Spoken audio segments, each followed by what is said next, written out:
माननीय अध्यक्ष, आपके माध्यम से सरकार से कहूंगा, कम से कम सरकार इस पर साफ कहे कि जो जीरो टॉलरेंस की बात कर रही हो और जो सबसे ज्यादा अपने आप को प्रचार में इस बात के लिए प्रचार कर रही हो कि वो सबसे ज्यादा संवेदनशील है महिलाओं को लेकर के, बेटियों को लेकर के, लड़कियों को लेकर के।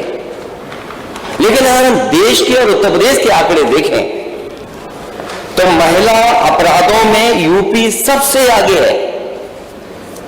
अगर ये आंकड़े सरकार नहीं मानती है तो सरकार ये बताए कि सरकार के पास जो सिस्टम है डायल 100 जिसको डायल 112 कर दिया है, उसके आंकड़े क्या कहते हैं।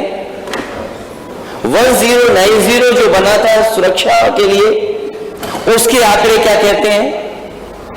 और जो हर दिन हम अखबार खोल करके देखते हैं तो पाते हैं कि क्या गंभीर से गंभीर घटनाएं हो रही हैं। और अगर हम याद करें पीछे मुड़ करके, और अभी भी सरकार उतनी जितनी सेंसिटिव होनी चाहिए, जितनी सीरियस होनी चाहिए, अभी भी घटनाओं को लेकर सेंसिटिव नहीं है। अपराध किसी भी प्रकार का हो वह अक्षम्य है, और खासतौर पर महिला संबंधी अपराध के मुद्दे पर सरकार पूरी गंभीरता के साथ अपराधियों के खिलाफ कठोरतापूर्वक कार्रवाई कर रही है।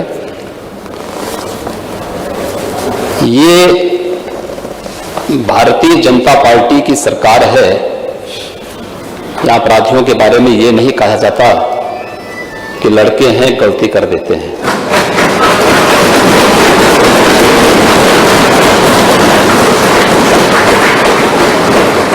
अगर अपराधी है तो कोई भी है, वो जीरो टॉलरेंस की नीति के तहत ही कार्रवाई होती है।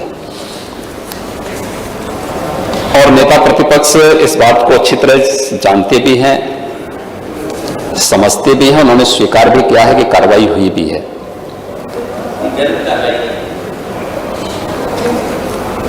क्योंकि आप तो हर उस अपराधी का समर्थन करते हैं जो प्रदेश में अराजकता के पर्याय थे, गुंडागर्दी जिनका पेशा बन चुका था। विगत 5 वर्ष के अंदर प्रदेश के अंदर कानून व्यवस्था और सुरक्षा के बेहतर माहौल ने ही इस सरकार को फिर से व्यापक जन समर्थन दिया। प्रत्यक्षम किम प्रमाणम, प्रत्यक्ष को किसी प्रमाण की आवश्यकता नहीं होती है। ये चुने गए माननीय सदस्य इस बात के प्रमाण हैं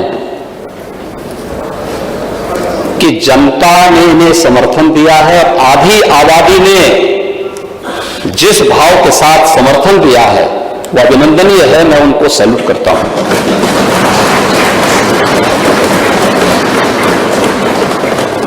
महोदय, पिछले 5 वर्षों के अंदर भी सरकार ने जीरो टॉलरेंस की नीति के तहत ही कार्रवाई की,